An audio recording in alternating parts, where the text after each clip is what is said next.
صباح الخير، صباح التفاؤل، صباح الأمل، صباح الحب، صباح الورد، صباح الزهر، صباح الياسمين، صباح كل ما هو جميل.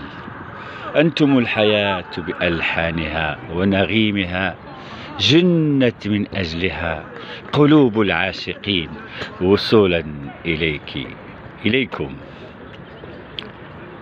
أنتم الربيع في أحسن حلة، أحبكم، أناجيكم، أناديكم.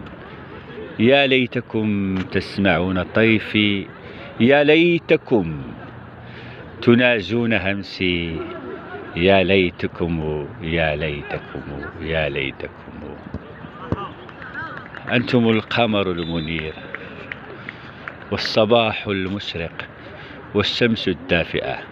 أنتم الحب، أنتم كل شيء ينبعث منه الجمال. أحبكم.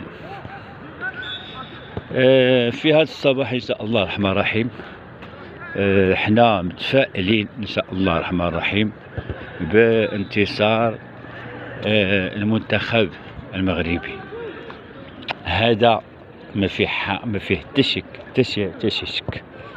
ما كاينش عندنا الشك.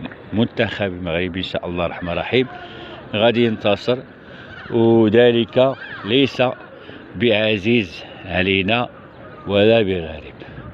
بالنسبه للبرتغال، عندنا معها جوج مقابلات.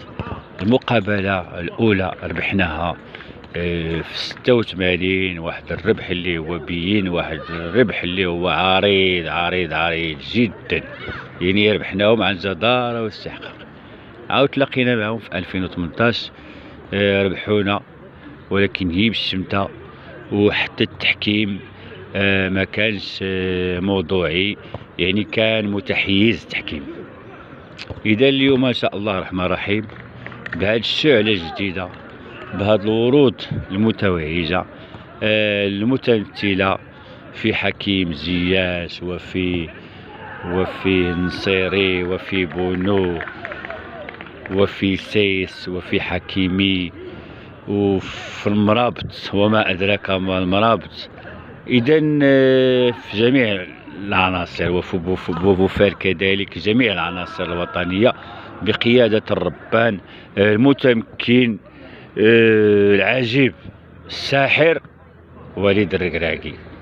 الساحر بالديناميكية ديالو وبالخطة ديالو وبهذيك الرباطة الجأس ديالو وبهذيك الحكمة ديالو اللي خلى اللاعبين أسرة واحدة تيحبوا بعضياتهم، لأن الحب هو المنطلق، هو مبعث، هو الأساس ديال النجاح. شي حاجة ما فيهاش الحب وما فيهاش التراحم وما فيهاش ديك الطمأنينة ما تعطينا والو.